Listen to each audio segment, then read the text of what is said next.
can turn this into something positive and maybe it'll spread. He's the most positive person on his job. Now you're cured. I feel good. Good morning and welcome to Positively Milwaukee. They call it the greenhouse for people, and the name fits. It's a nurturing home for struggling families facing challenges, everything from homelessness to drug addiction. But they're getting a chance to grow, all thanks to the staff at Hope Street Ministry in Milwaukee.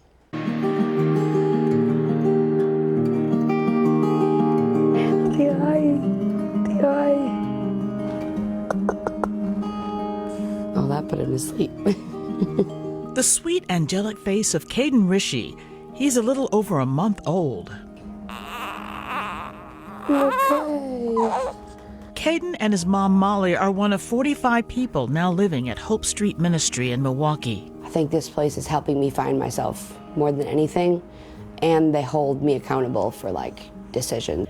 People find shelter here because they are broken. I ended up becoming an addict, so I've been clean now almost 11 months. Men, women, and kids are welcome. Caden is Rishi's third child. They're really empathetic, I guess. So it's just nice to feel comfortable and be able to get my life back on track, because I've I've criminal charges and things like that I've, have to deal with now because of decisions I made when I was in my addiction. Executive Director Ashley Thomas began here as a volunteer and now oversees the facility. I think the first thing is just really creating a safe environment and really allowing our kids to actually be kids here.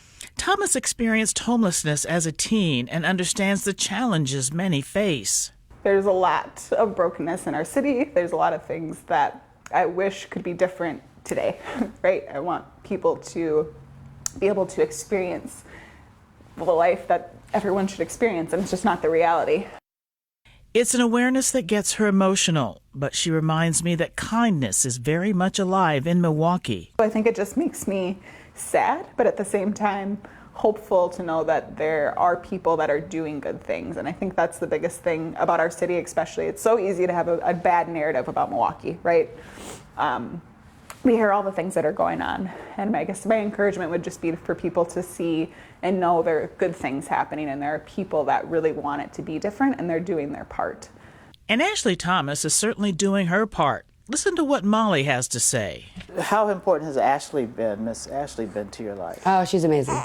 She's amazing. So, she's actually the one that I went to when I needed the stuff for the baby. And even though she's the boss around here, she doesn't make you feel intimidated. You feel very comfortable around her. So it's just, I don't know, it's nice. Rishi arrived here pregnant with nothing for her newborn, but she was cradled by big hearts ready to support her. They helped me get a crib and diapers and clothes and a swing, anything you kind of need for kids. Thomas understands that fractured families can flourish. You've had resiliency because you've experienced struggles yourself. What is the secret to your resiliency? For me, personally, it's my faith, just that there is hope.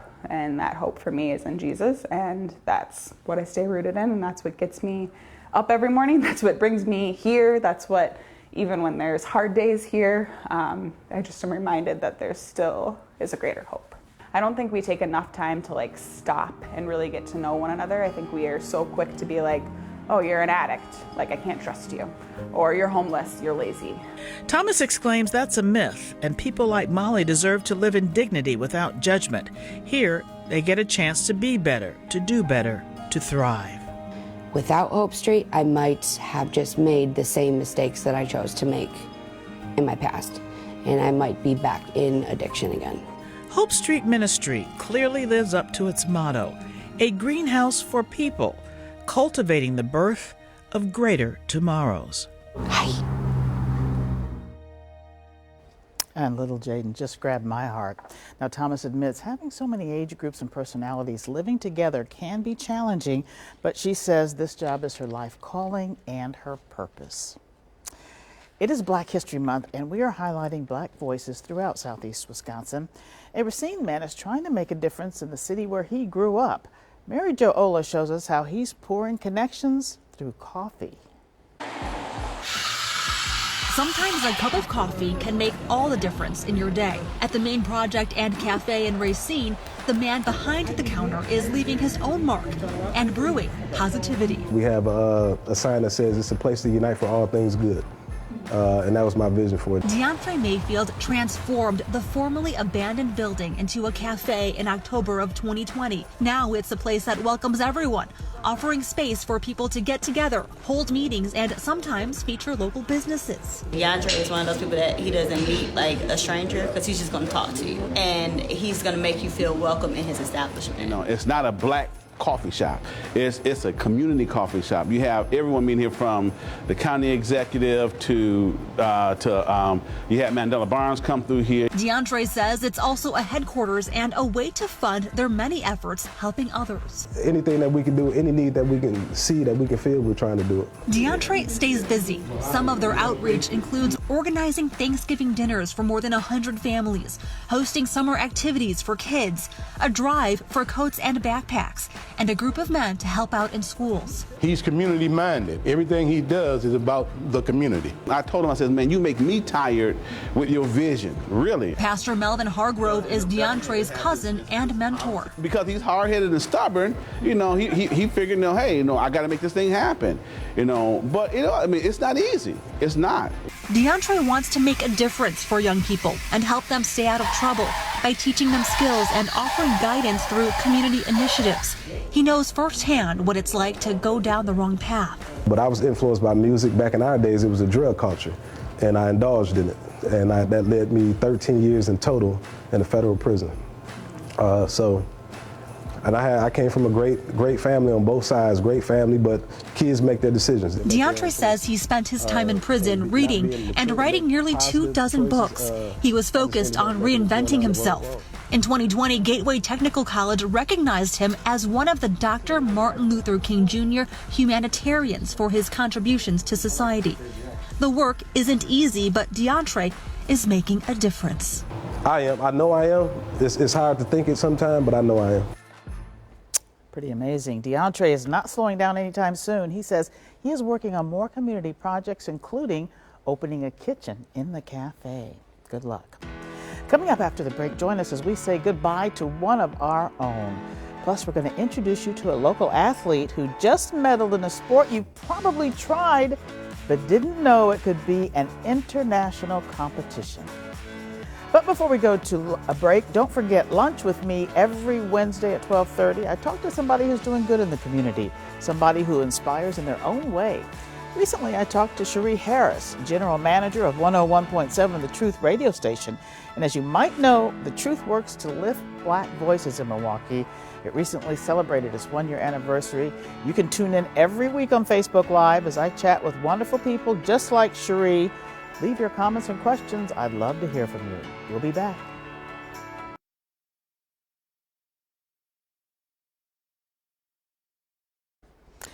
Welcome back to Positively Milwaukee. To make it onto the podium in an international athletic competition is impressive.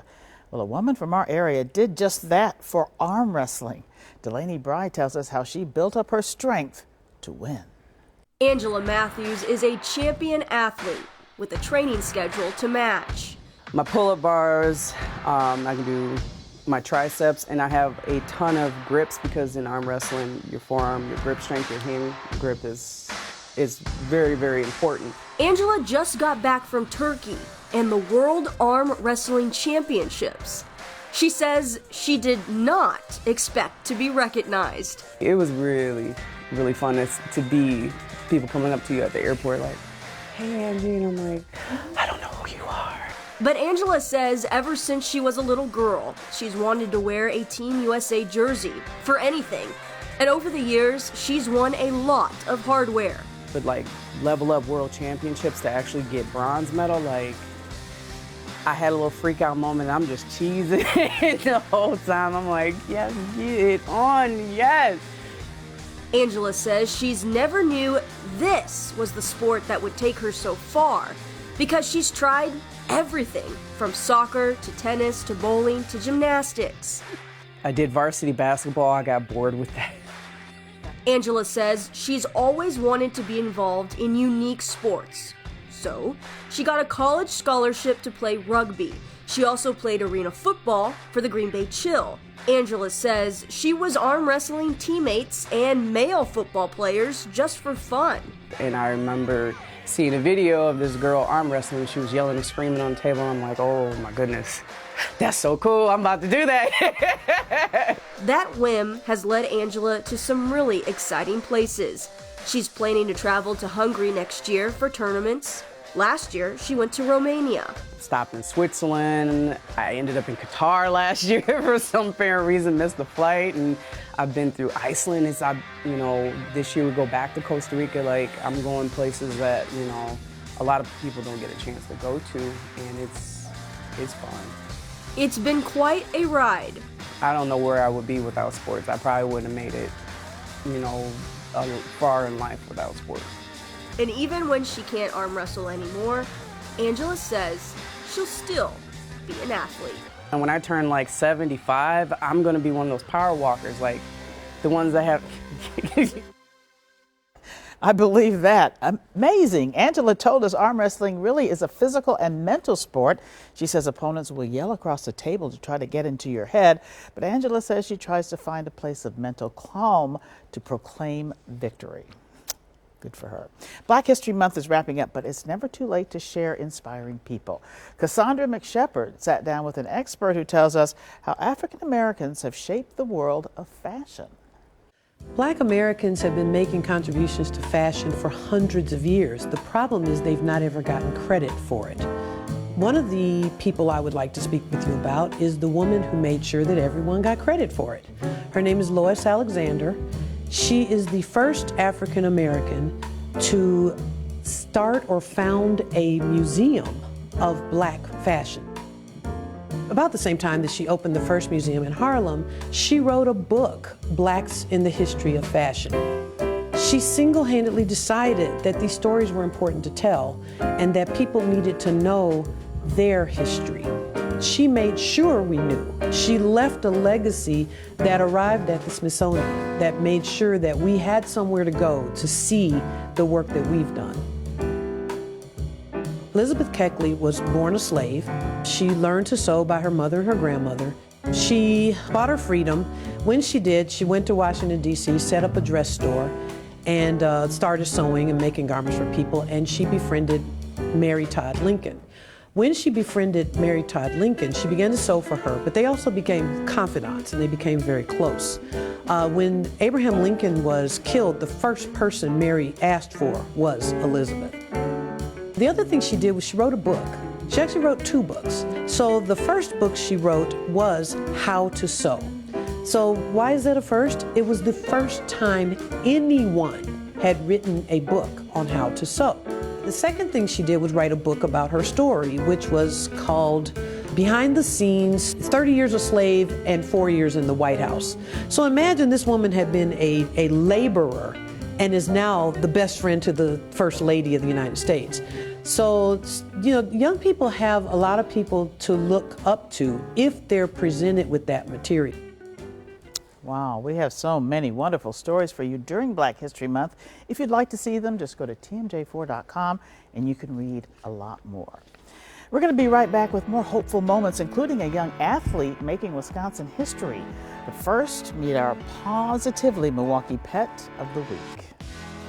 Hi, I'm Johanna here at HAWS, the Humane Animal Welfare Society, and today I am with my friend Bubbles. Bubbles is a 5-year-old domestic short-hair cat. She does need to be the only cat in the home. She is super friendly and cuddly girl, but wants to be the only apple of your eye. So here at HAWS, with the warming up of the weather in spring, we have a need for foster homes. So if you are interested in doing something that's Positively Milwaukee, please go to hawspets.org and fill out our foster care application. We supply you with all of the necessary items you need, plus the health care for the animal. You just get to supply the love and care and dwelling. Right now we're ramping up for kitten season. We'll be looking for more families that are able to foster pregnant moms, babies who are without moms, and kittens who need a little medical care. So if you are interested in Bubbles or any of the other animals that we have for adoption at Haws, please go to our website at hawspets.org or give us a call at 262-542-8851 for more information and find out what other animals we have who are Positively Milwaukee.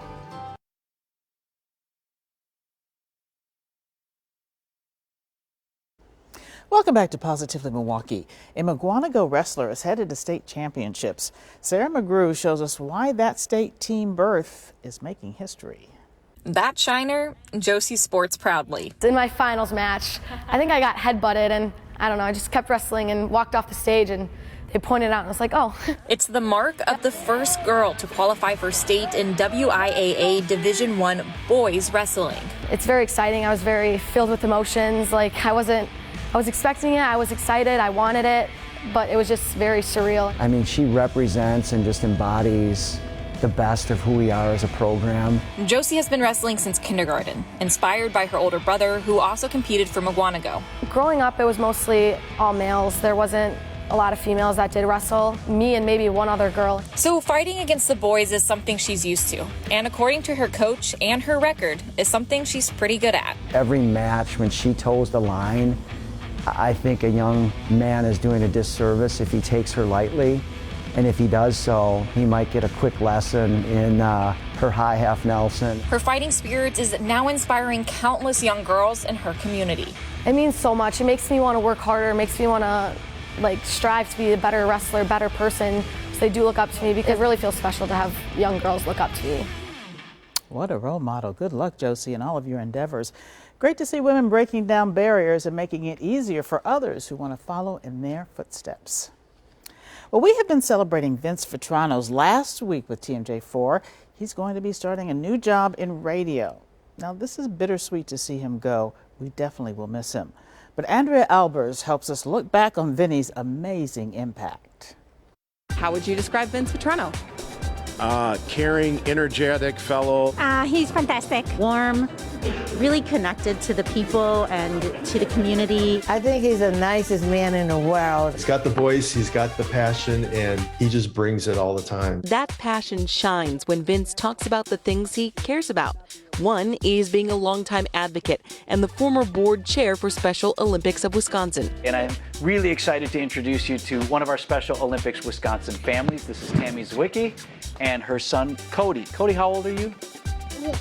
That, 6? You're 6 years old? His connection with the athletes is something that you just don't see a lot. You see a lot of volunteers that will come out to our events and be there because they know it's a good cause. I believe that Vince, in his heart, he loves our athletes, and his ability to just connect with them goes beyond just being there for one day. Part of Vince's legacy is recruiting professional sports teams to join the Special Olympics mission. We now have representation from the Packers, the Bucks, the Admirals, and the Brewers, and that is all because of Vince. I lost count of how long I've known him. But he feels like an old friend. You know, you meet a lot of people in your life, but you don't meet somebody that's going to leave an impact on you. Vince introduced Mark Cadu to Special Olympics. Before I knew it, after my first meeting, I was finance committee chair, and Vince had a big smile. Today, he's the board chair, succeeding Vince. I tell you, big footsteps to fill. Vince has also served on the board of directors for the First Tee Southeast Wisconsin. He works with many charities, including the MAC Fund, Make-A-Wish, Down Syndrome Association of Wisconsin, First Stage Theater, the Jewish Community Center, USO Wisconsin, and the United Performing Arts Fund. So while you may no longer see him on your TV, you'll still feel his impact across the community and hear his voice on your radio. The amount of time he finds to be in communities and across different charities or different groups is just remarkable, and it's something we should all look up to, because we're on this earth for a short time, and being able to give back the way he does, it's remarkable. Vinny jumping in the pool in his suit. How can we forget that? And Vince will be the new host of Wisconsin's Morning News on 620 WTMJ. He's going to take over for longtime host Gene Miller. Good luck, Vinny. We know you'll do great, and we're happy you're staying right here. And we're going to be seeing you. Well, this is Wisconsin, so obviously we love cheese. But But if you like cheese and competitions, this first reason to smile might be for you. 15 southeastern Wisconsin cheese producers will compete for a title of world champion in the 2022 World Championship Cheese Contest. They will be part of 141 classes of cheese, butter, yogurt, and more. They will compete against dairy processors from 28 countries and 31 states. This contest is intense. It runs from Tuesday through Thursday this week in Madison, so good luck to everybody taking part. All right, this competition is a little more intense. This is Aaron Evans, the Milwaukee native, impressed fans as he jumped over 3 speeding sports cars.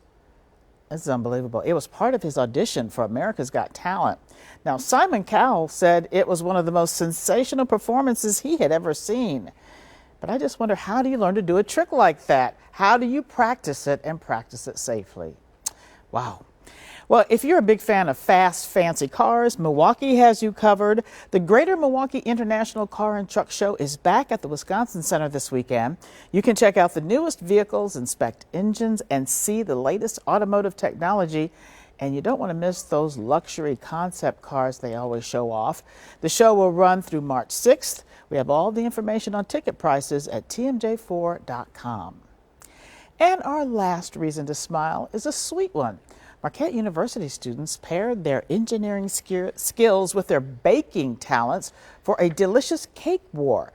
Now, teams had to make a cake using tools that they created themselves. Now, that includes frosting tips, spatulas, and cake cutters. The winning team built and baked a cake that looked like a toolbox. Now that makes sense. It was all part of a celebration on how engineers improve their communities and really all of our lives. I'll be back with my quote of the week.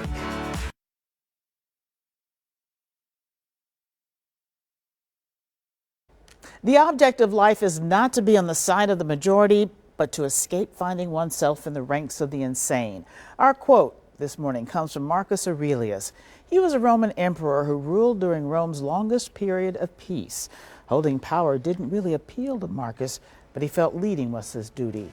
He was concerned with freeing the slaves and taking care of orphans. Not popular issues, but Marcus was not worried about pleasing the masses. He focused on improving the community.